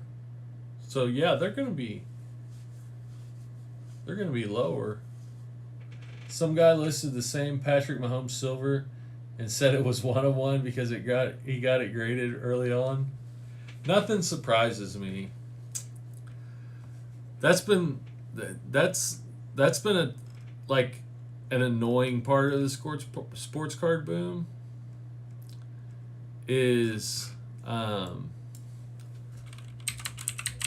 that eBay has become like such a worse place since sports cards have taken off. Like 2 years ago, buying and selling sports cards on eBay was like one of the chillest things ever, in my opinion. I mean, there were still some annoying things, but for the most part, like it was pretty chill, and people didn't try to rip people off left and right. People are trying to rip people off left and right, and like a lot of the listings, like there's so many like brand new accounts and so many like yeah, I mean it's all right. Like a lot of it's not that anybody's trying to hurt anybody. It's just like you got to filter through a lot more listings to actually find decent photos and descriptions, and somebody will actually answer a message and find something you feel like is a good buy. Yeah, that's weird.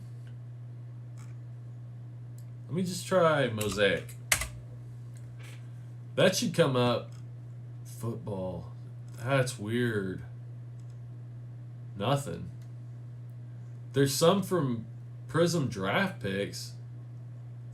They're not showing nothing. Let me try auction prices.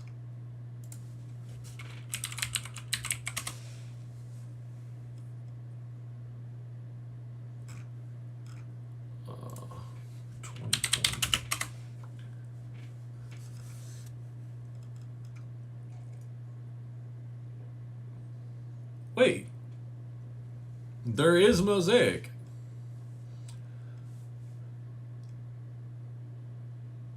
We were literally just looking for that. Apparently, there's not a pop report yet, and like a lot of times, a population report will be like behind the times. Like it'll take them a month.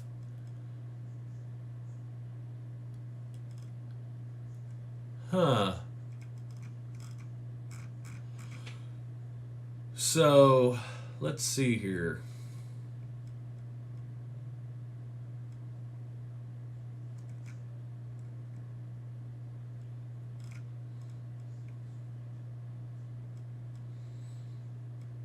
Either way, it doesn't look like there's much of it.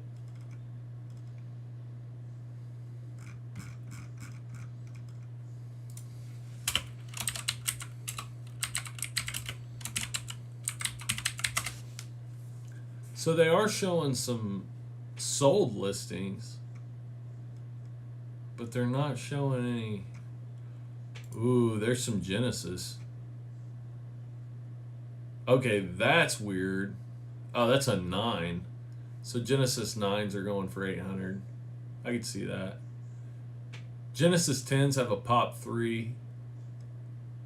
And see, that's a card that's probably pretty up to date. I mean, there's probably more. I don't know.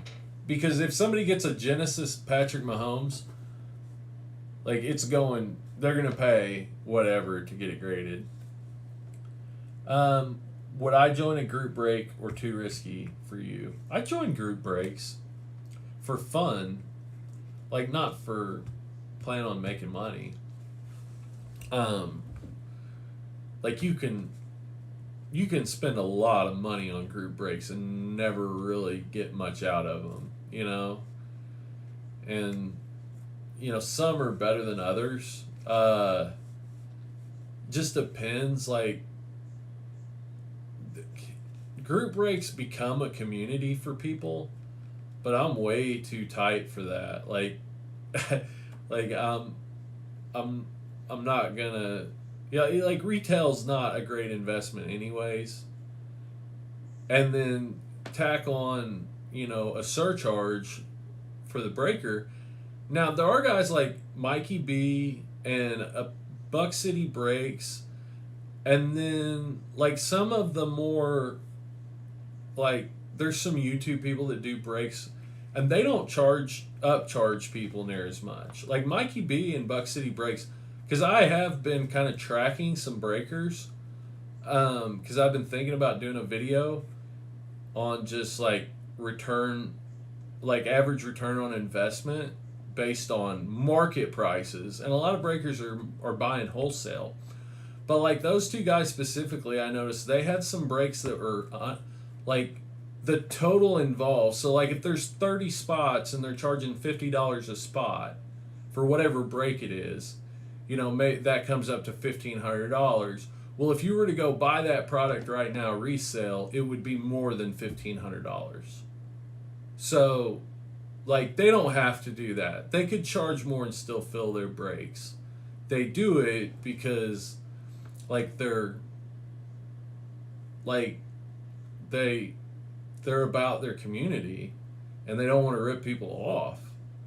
And the weird thing is that some of the biggest breaking organization, like breaking companies that have efficiencies and get the best wholesale prices and have like people hired to do this, you know, to make it an efficient business and do it all day long, they have some of the highest markups. That's the crazy thing to me. I saw a Genesis Patrick Mahomes, but I think it was like a sub insert, like MVP. Someone was selling raw, but it looked so ugly. Oh, you didn't like the Genesis design? I don't know. I kind of like Genesis. I mean, I like it. But I know what you mean. It's got like that purple, like I can see how people wouldn't like that necessarily. Oh, we got a new subscriber, Brandon Kabalski. Kolbaski. Thank you, Brandon. Glad to have you. Yeah. Hey, Jesse, I think my audio, I actually came in with my audio working today.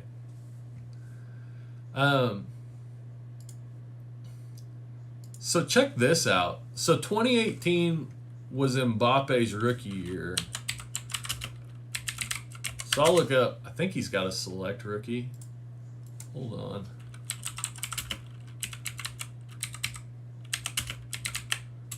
I just want to show you something. I don't know if it's that, like, a lot of these, yeah, Mbappe select rookie. Okay. So I don't know if it's that a lot of these soccer cards go out of the country, go overseas, and then they don't people don't send them to PSA to get graded or whatever. But the pop numbers are just so low. Let's see here.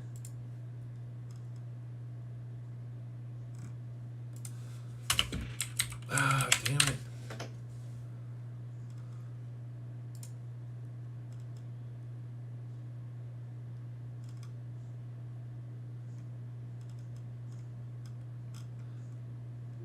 Why is it so hard to look stuff up right now?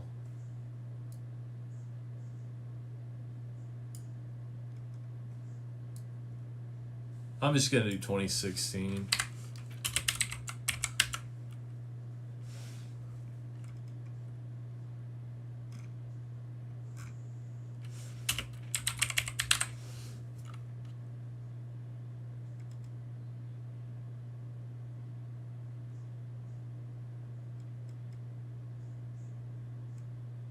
What in the absolute hell?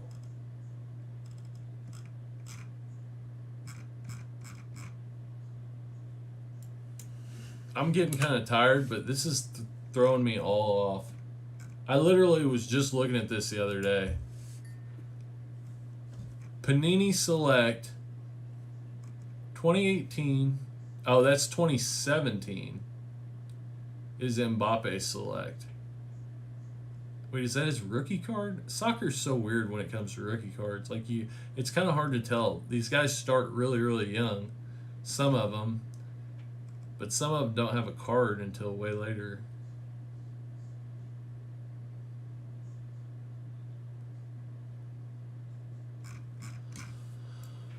$2017.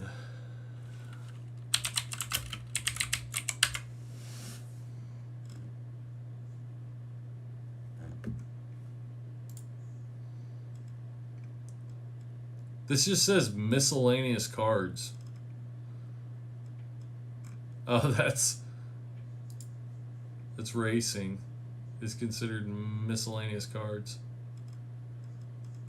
I don't know what's going on here, but apparently the PSA website is broken.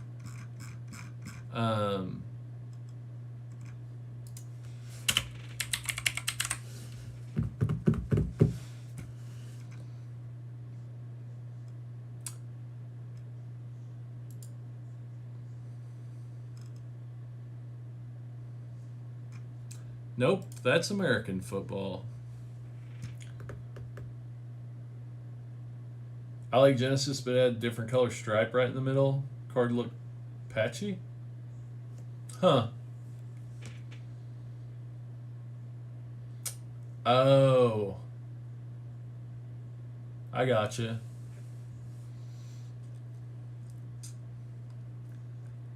Alright, well, apparently the PSA website hates me because I was just looking at this.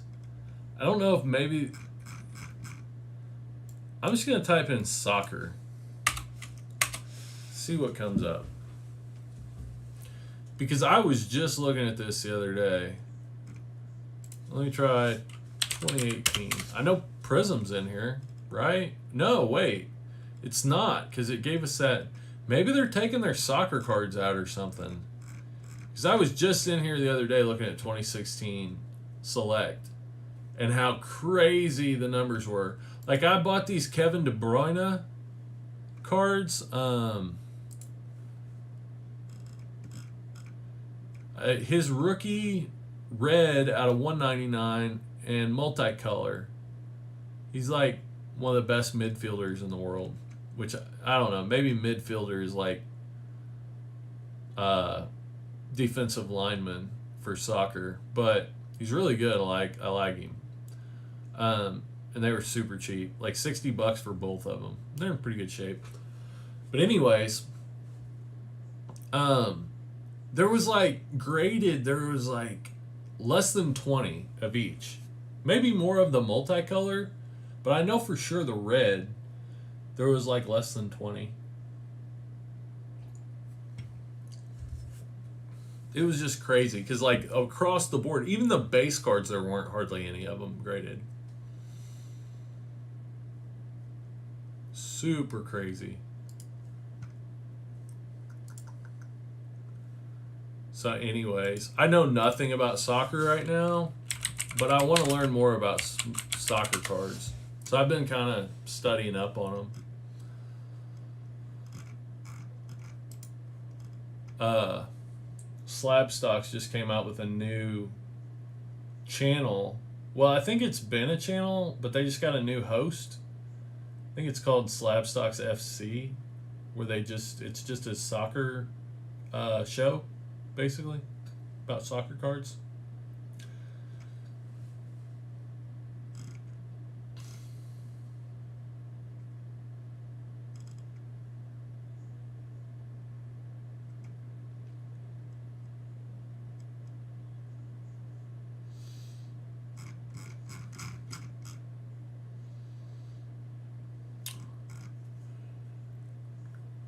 I just think it's like across the board, like really cheap right now. Like what was that? I don't know. Just compared to other sports, I guess, or especially compared to basketball. Um,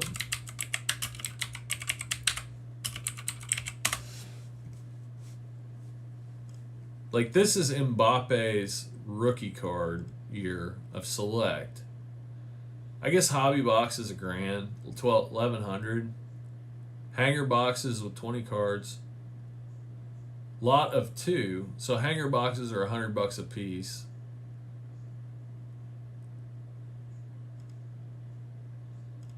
Yeah, with 20 cards. But then you've also got like their veterans sell really well in soccer, like Leo Messi and Cristiano Ronaldo and a bunch of other guys that I don't know sell really well, like regardless of the year. It's kind of like LeBron cards.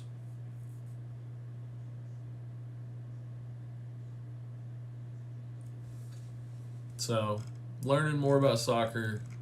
I doubt I'll do a video on soccer cards anytime soon because I just don't know enough. I am buying some, and I'm definitely going to be looking for them when I'm out, like at shows and stuff, because I feel like a lot of people around here just don't care about soccer that much. Like they know Kylian Mbappe, and that's about it. So definitely gonna be checking that out. But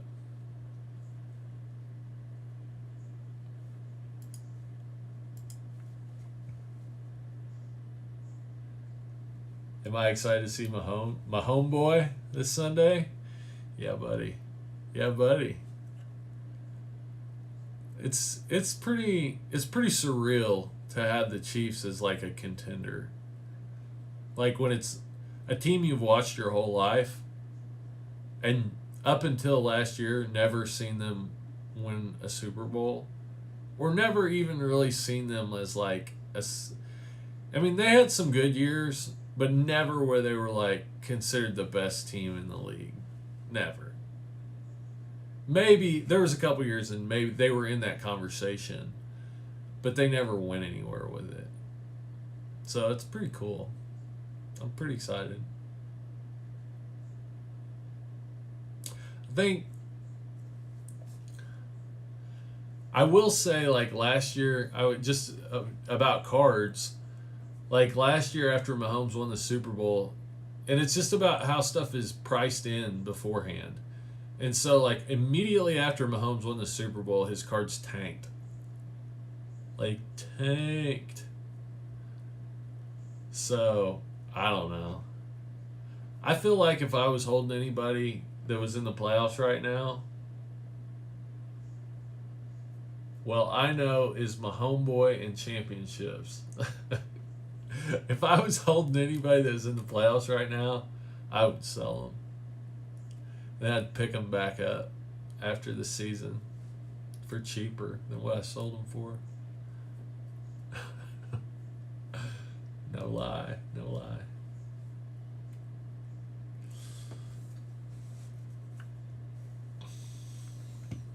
Let's see here.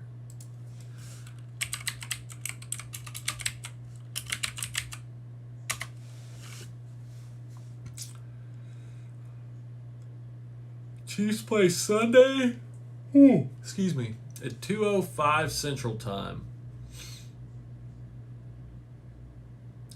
Playing Baker Mayfield and the Browns. What's this, like the first time in 20 years that the Browns have been to the playoffs?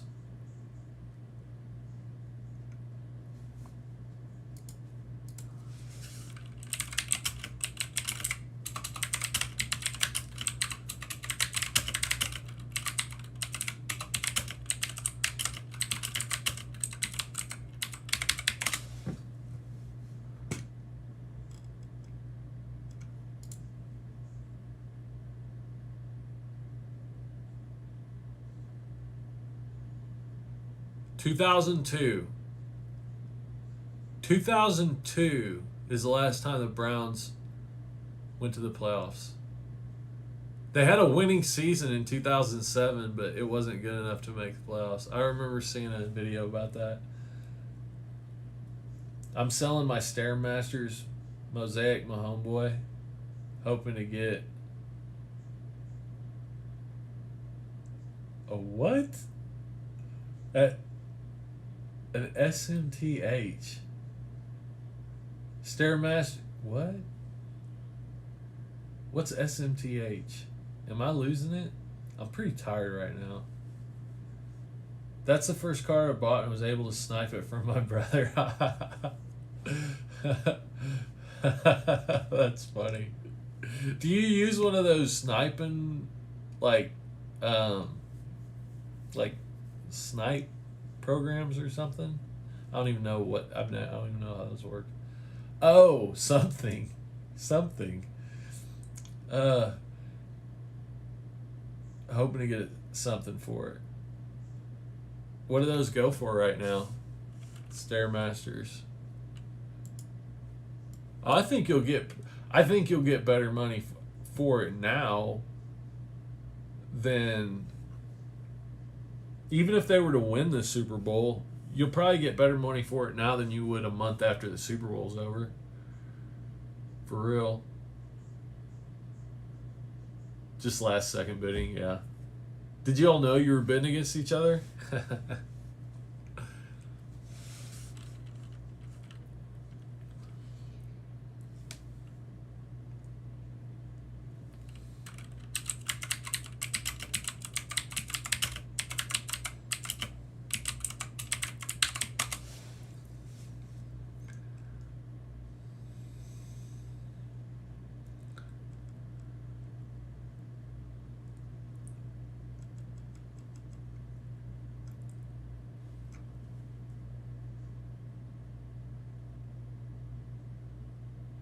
Last one got 120-ish like 4 months ago. Paid 87. That's pretty good.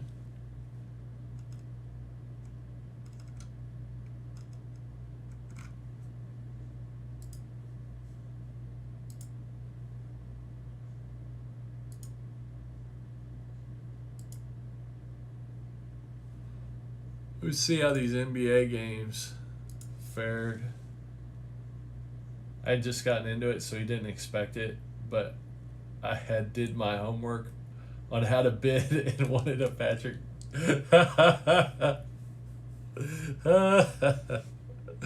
Oh, that's funny, man. You seem like a guy that does your homework, Jesse. You surprised me, man. Oh, let's see. Oh, Keldon Johnson had 18.7 rebounds tonight. Woot. That's pretty legit.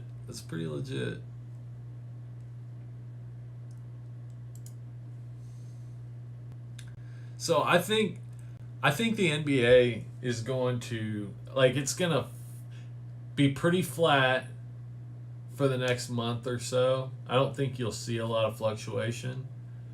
And then going into the All-Star break, you'll see it start to get a little more crazy.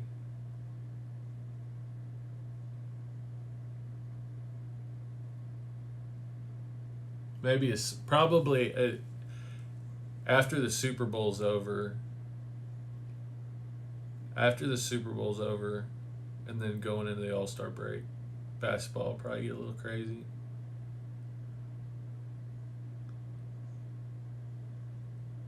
Then it'll probably do the same thing. About 2 weeks after the All-Star break, it'll kind of settle down. And then it'll kind of just ride it out until right before the playoffs, about a month before the playoffs. So what would that be, like end of June? Something like that. Or no, I think the chip is scheduled for like July, so it'll probably be like the beginning of June. People are saying the boom will last past this year. Are you buying it? Yes.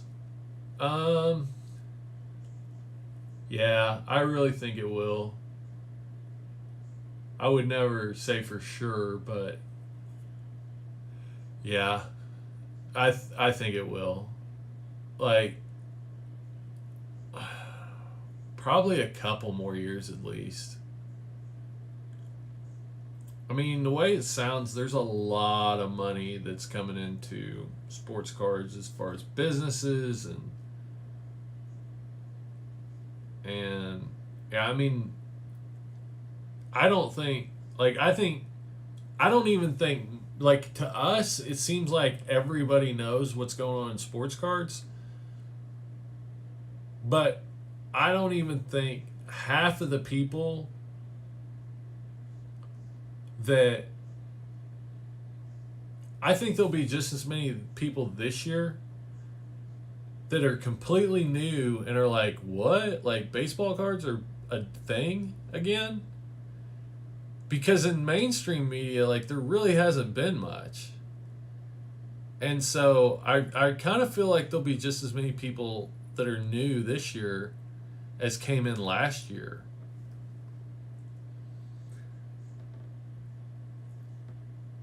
People hoping for $2,000 stimulus checks. Well, I think they're getting it. I don't think there's any way that we don't end up with a $2,000 stimulus check right now. But that's all I'm going to say about that. I don't want to get into politics. It's not my game. I don't have anything to do with them.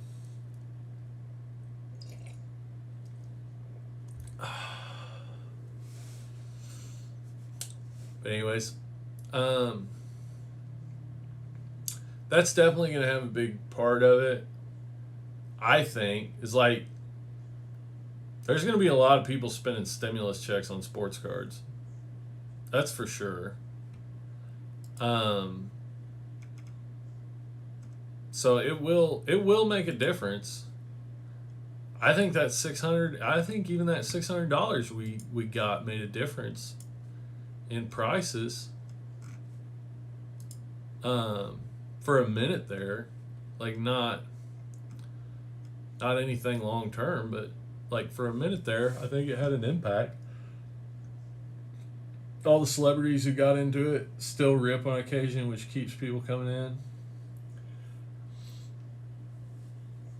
Yeah, like Steve Aoki and Logan Paul and who else? There's a bunch of other ones. I can't think of who it is right now.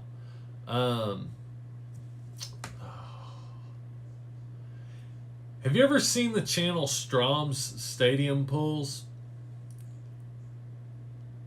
It's a break channel, and it's a MLB pitcher. I can't remember his first name. His last name's Strom, and he goes to these MLB ballparks and like opens packs of baseball cards. I don't know if you've ever seen it or heard about it, but it's weird because he doesn't really, like, you wouldn't know, like, that he plays in the majors other than he's at an empty Major League Baseball park and like a different park every episode, but he never like talks about himself hardly at all. And it's just odd. Like, it's just odd when I first started watching these videos. I was like, who is this guy and how is he getting into all these empty Major League Baseball parks? Like, is he just tipping the security guard? Like, or does he call ahead? Do they let people do this? But no, it's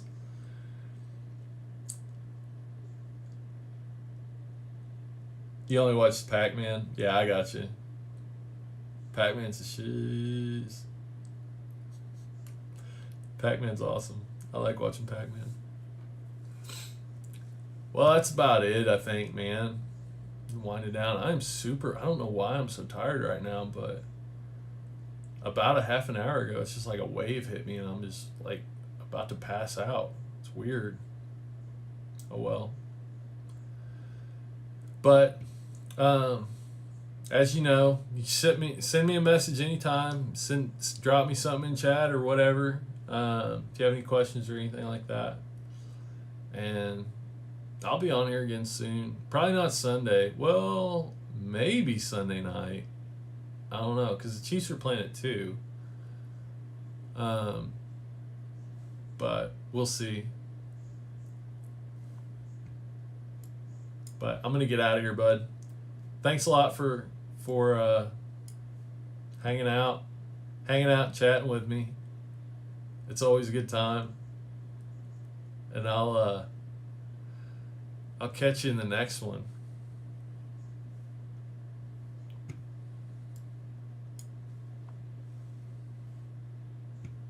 See ya.